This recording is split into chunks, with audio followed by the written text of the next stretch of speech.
Bonjour et bienvenue dans le podcast dédié aux mamans solo. Aujourd'hui, un épisode un peu particulier puisque j'ai décidé de faire de temps en temps des épisodes sur une thématique. Aujourd'hui, j'aimerais vous parler de la reconnexion à soi. Puisque j'ai tiré dans mon petit oracle intuitif 7 cartes et cette carte me parle beaucoup, surtout en ce moment. Et je pense que beaucoup d'entre vous doivent aussi connaître une période un peu chaotique, un peu perturbatrice, et j'ai eu envie de vous partager pour moi passe et qui peut vous aider à trouver des solutions pour justement se reconnecter à qui on est vraiment et à ce que l'on veut faire de sa vie. Est-ce qu'il vous arrive parfois d'être en perte de sens ? D'être tourné vers le passé, d'avoir moins d'énergie, d'être plus sensible? Est-ce que vous avez traversé des moments douloureux ces derniers mois, ces derniers temps? Est-ce que vous avez fait le lien de ces périodes troublantes de votre vie avec ces ressentis, avec ces pertes de sens justement? Et si vous étiez en fait en manque de connexion avec vous qui êtes la personne la plus importante de votre vie? Donc comme je vous le disais, je vais vous partager dans cet épisode inédit comment j'ai fait pour me reconnecter à moi puisque j'ai vécu une période de complète déconnexion en fait avec moi. J'étais complètement désancrée. J'avais des pensées assez négatives, je n'avais plus d'énergie, je n'avais plus de peps. Trouver en fait des solutions puisqu'on trouve toujours des solutions à des problèmes que l'on rencontre pour revenir à ce qui est essentiel, à ce qui est vital sur notre vie sur Terre, sur notre passage sur Terre, c'est la vie, tout simplement. Donc depuis le début de cette année, moi, je traverse des événements douloureux, notamment des deuils familiaux, ce qui a engendré beaucoup de tristesse, beaucoup de crises de larmes et de me demander pourquoi. Pourquoi maintenant ? Pourquoi en ce début d'année 2024 ? Pourquoi alors que je suis revenue dans une région que j'aime beaucoup et dans laquelle j'ai de la famille? Pourquoi lorsque je reviens, je perds ma tante, puis mon oncle? J'avais perdu aussi avant un ami très cher. J'ai perdu une autre de mes tantes l'année dernière. Et là, dernièrement, j'ai perdu mon père. Donc tous ces décès qui se succèdent les uns après les autres ont enchaîné aussi en moi beaucoup de tristesse, beaucoup de questionnements. Tout est allé très vite et comme à chaque fois, face à tout ce désarroi, cette lourde tristesse, moi j'ai mis le masque de celle qui allait s'en sortir en me disant ça va passer, c'est la vie, on sait qu'on va tous mourir un jour, on sait que nos familles, les membres de notre famille ne sont pas éternels, ne sont pas immortels et nous non plus. Mais ces deuils qui se sont enchaînés ont quand même provoqué beaucoup de désorientation, en tout cas pour moi. Surtout que moi, j'ai voulu mettre de côté tous mes ressentis, j'ai voulu tenir bon. Et à force donc de vouloir tenir le cap, de faire comme si tout allait bien, mais au fond de moi, tout allait mal, de mettre ma tristesse sous le tapis parce que je ne voulais rien faire voir, rien montrer aux autres, rien dire à personne. Le résultat a été que je me suis complètement déconnectée. Mon corps est arrivé à bout de son énergie puisque je n'étais plus ancrée non plus. Je pensais que ça allait bien puisque je tenais toujours debout, malaise, je n'ai pas été malade, je n'avais aucun symptôme, on va dire, physique qui montrait qu'à l'intérieur ça n'allait pas du tout. Mais voilà, moi je le savais, je le sentais, je sentais qu'au fond de moi c'était la guerre, c'était la colère, c'était la tristesse que je n'arrivais pas à exprimer. Pour tout dire, moi je pleurais même devant un film drôle. Donc, je n'avais pas du tout conscience de tout ce que j'étais en train de vivre. En fait, je vivais beaucoup de grandes vagues émotionnelles qui arrivaient alors que je ne le contrôlais pas. J'avais envie de pleurer, ça sortait tout seul, j'arrivais pas à les maîtriser. À force d'avoir été formatée à sois forte et sois gentille, ne fais pas de vagues, elles sont restées, elles m'ont épuisée jusqu'à un certain point où je me suis dit, bon, enfermée dans ma coquille, je sortais, je marchais, c'était pas le problème que j'avais envie de rien, mais quand même, je vivais quoi. C'est une vie, mais en mode encore automatique. J'allais bosser, voilà, je bossais, je rentrais. Je pensais que j'essayais de me connecter lorsque j'allais me promener dans la nature, mais j'ai toujours le mental qui revenait, je pensais à des choses. Donc je pense que cela doit résonner en vous, qui m'écoutez. Vous avez peut-être vécu ce genre de situation, vous êtes peut-être senti démuni, perdu, à ne pas savoir comment faire pour remonter à la surface lorsqu'on est submergé par toutes ces émotions qui nous arrivent d'un seul coup. On n'a pas l'habitude, on ne sait pas comment gérer. Je suis sûre que chacune, vous avez des histoires similaires, mais avec votre propre manière de réagir pour s'en sortir. Moi, ce qui m'a aidée, c'est que j'avais déjà entrepris des choses pour m'aider, déjà à partir du premier deuil, hein. Mais bon, comme ça s'est enchaîné, ça n'a pas suffi. Donc depuis le mois de mai, en fait, je fais partie d'un cercle de femmes là, dans lequel, au moins une fois par mois, je peux m'exprimer. J'exprime ce que je ressens, je pleure, hein, du coup, c'est fait pour ça, il n'y a aucun jugement, on est 6 femmes, et chacune exprime joie, ses douleurs, ses peines, et on sent vraiment un réconfort. Donc ce cercle de femmes me fait beaucoup de bien, je me lâche et ça m'apaise surtout. Mais cela ne suffit pas à guérir la part d'ombre qui reste en moi, qui a mal, qui souffre en silence. J'ai perdu un peu la joie, j'ai perdu la Sophie joyeuse qui aimait la vie, qui voulait profiter, qui veut toujours profiter pour conquérir le monde, pour avoir la pêche, le peps, le sourire. Cette Sophie-là était un peu partie de l'autre côté de la planète, je sais pas où. Et voilà, j'étais pas présente à 100%. Donc pour me retrouver, pour me reconnecter, j'ai décidé de me faire accompagner. J'ai cherché une thérapeute spécialiste du deuil et comme par hasard, je tombe sur une publication d'une personne dont j'ai fait la connaissance lors de mon aventure avec les Inspiractrices. Lorsque nous sommes passés en Dordogne à la Coquille du Bonheur pour présenter nos conférences. Et là, elle proposait un stage de remise en forme après un deuil qui se déroule au mois de septembre. Donc, la contacte et après un échange, elle me propose son programme qu'elle a créé, sa méthode Deuil en douceur. Donc, on doit se recontacter en septembre. Donc ça, c'était ma première piste. Donc, je voulais vraiment parler avec quelqu'un en présentiel, avec une personne qui est en face de moi. Je vois ce qu'elle pense. Il y a un contact, il y a vraiment un échange.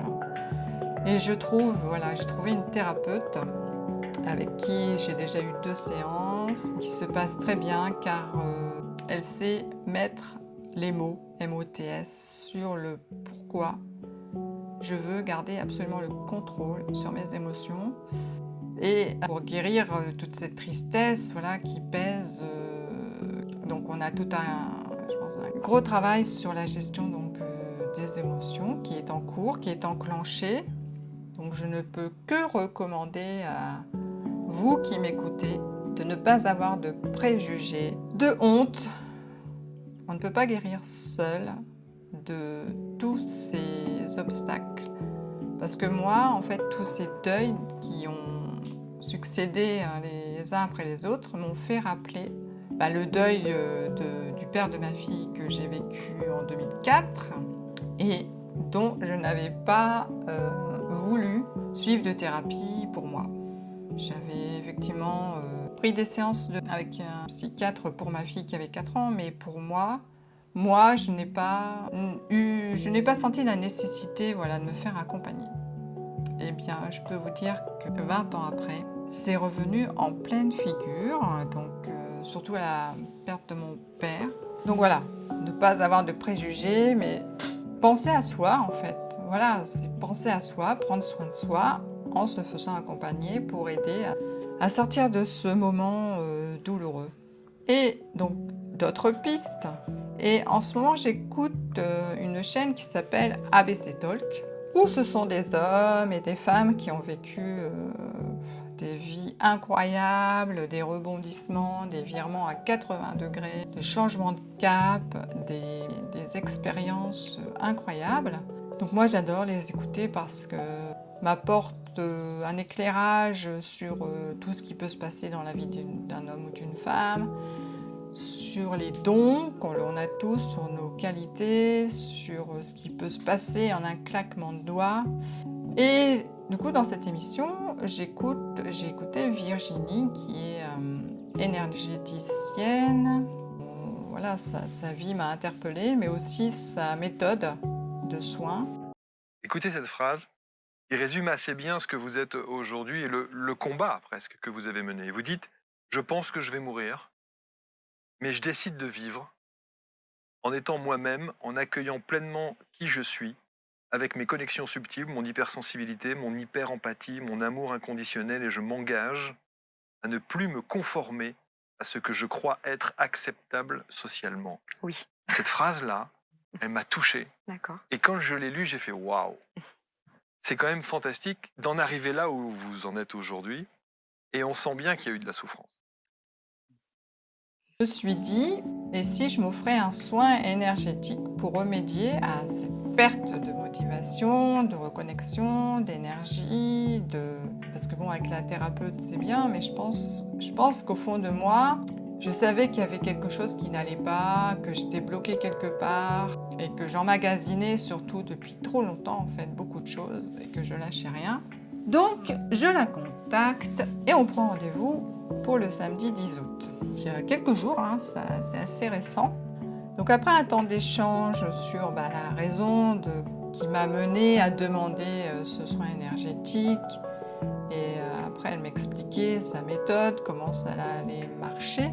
Donc elle a procédé aux soins à distance, puisqu'elle est dans le sud. Après le soin, en fait, on s'est recontacté. Elle m'a fait le bilan de tout ce qui n'allait pas et elle a tout rééquilibré. Donc quand je parlais d'ancrage, j'étais plus du tout ancrée, que mon énergie était coupée. La circulation d'énergie s'arrêtait aux genoux et que tout était concentré sur le haut du corps. Donc haut du corps, bien sûr, la tête, le mental. Idem pour les chakras. L'énergie était dans le troisième œil, dans le coronal. Donc là où la perte de sens, mon abattement, mes pensées négatives, voilà le pourquoi. Voilà, j'avais tout ça en moi et je n'arrivais pas en fait à les sortir de ma tête. Donc grâce à elle, m'a tout rééquilibré. Je sens là en ce moment que j'ai l'énergie qui revient. Elle m'a aussi parlé donc de reconnexion, puisque quand même le podcast ça parle de reconnexion, mais avant de parler de reconnexion, il faut parler de sa déconnexion, puisqu'on se déconnecte forcément à partir de quelque chose. Donc là, elle m'a parlé de reconnexion, donc elle m'a donné des conseils, elle m'a dit, que j'utilise vraiment tous les jours, et plus depuis que j'ai eu ce soin.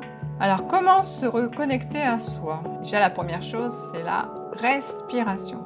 Respirer, déjà ça évite le stress, donc, ça évite de penser, ça évite de monter les angoisses, les peurs, et pratique la cohérence cardiaque. Donc il y a plein d'applications que vous pouvez télécharger. La cohérence cardiaque, c'est vraiment un outil facile à utiliser et qui permet vraiment de se recentrer quand il y a une angoisse, une peur, un doute, une pensée qui vous obsède, c'est de revenir à soi, revenir à sa respiration. Après, c'est faire ce qui vous plaît. C'est retrouver votre joie, retrouver votre créativité. Qu'est-ce qui vous plaît en fait dans la vie? Qu'est-ce que vous aimez faire? Créer? Est-ce que vous aimez dessiner, chanter, tricoter, écrire, écouter de la musique? Faites ce qu'il vous plaît. Ensuite, vous pouvez donc aller marcher, mais marcher en conscience, c'est-à-dire qu'on réveille tous ses sens pour éviter que le mental ne prenne la place. Donc on ouvre ses yeux, on ouvre les oreilles, le nez, on sent, qu'est-ce que vous sentez comme odeur? Est-ce que c'est l'odeur de l'herbe? Est-ce que c'est l'odeur de l'eau salée? Écoutez le chant des oiseaux, écoutez les feuilles, les arbres, le vent dans les arbres. Voilà, être vraiment comme s'il n'y avait que vous et la nature. Et puis le mental, on doit le dompter parce que sinon il prend trop de place. Donc on lui parle, parler à son mental, c'est lui dire qu'on sait qu'il est là, on sait qu'il pense, mais que c'est pas le moment. Vous avez besoin de calme, besoin d'écouter votre cœur, de vous écouter vous. Et moi j'ai une image de prendre sa tête dans ses mains et la déposer à côté de soi et vraiment n'écouter que son cœur. Ça peut vous aider à vous reconnecter. Et puis écouter son corps. Lorsqu'on est fatigué, on dort. Lorsqu'on ressent une douleur, on l'écoute parce qu'il y a un message qui est passé. Lorsqu'on a besoin de bouger, on marche, on court, on danse, on saute. Le corps est vraiment en fait le seul énergétique qui nous transmet des signes pour nous dire qu'à l'intérieur, ça va pas. Parce que nous, à l'intérieur, on ne sait pas ce qui se passe, sauf si on se reconnecte vraiment à soi, que l'on médite, qu'on fait de l'introspection, mais de l'introspection vraiment en conscience, sans bruit autour. Donc voilà, écoutez son corps. Et puis essayez de prendre 5 à 10 minutes par jour, rien que pour vous, à ne rien faire, ne rien penser, mais être ici et maintenant. Posez-vous. Regardez un coucher de soleil, regardez des bateaux sur l'eau, regardez les avions qui passent dans le ciel, les nuages, les formes des nuages, le vent souffler dans les arbres, regardez ce qui se passe autour de vous. Posez-vous 5 à 10 minutes par jour, peut-être avant de rentrer du boulot, faites un tour dans le parc pour faire un sas de décompression. Il y a tellement de beauté en fait autour de nous, d'instants magiques que l'on peut vivre si on est vraiment connecté à l'instant présent. Et puis, alors voilà, testez une action, pratiquez-la durant 21 jours, puis testez-en une autre. Faites un peu ce qui vous vient spontanément. Ne vous prenez pas la tête à chercher un truc vraiment extraordinaire. Ce que je vous ai donné comme exemple, ce sont des choses simples de la vie que l'on a oubliées, puisqu'on est la tête dans le téléphone surtout et dans les ordinateurs. Eh bien non, on sort de tout ça, on retrouve les choses simples de la vie. Voilà le partage que je voulais vous faire, car je suis sûre qu'il y a parmi vous des âmes en peine, en quête de leur place, en quête de leur mission, qui traversent peut-être des épreuves difficiles, qui n'arrivent pas à mettre les mots sur leurs mots. Eh bien, accueillez-les, écoutez-vous, lâchez vos larmes et vos armes pour retrouver la belle âme que vous êtes. Et n'oubliez pas que vous êtes la personne la plus importante de votre vie. Moi, je vous dis à bientôt pour un podcast avec une histoire, cette fois-ci d'une maman solo, une histoire unique, authentique et inspirante. En tant que coach de femme et de maman solo, c'est d'abord une écoute, sans jugement et en toute bienveillance. Profitez de l'appel offert de 30 minutes que je vous réserve, un appel qui vous fait du bien, qui rallume l'étincelle dans votre vie et l'espoir que tout est possible. Contactez-moi via mon site ou Instagram pour caler cette bulle de joie.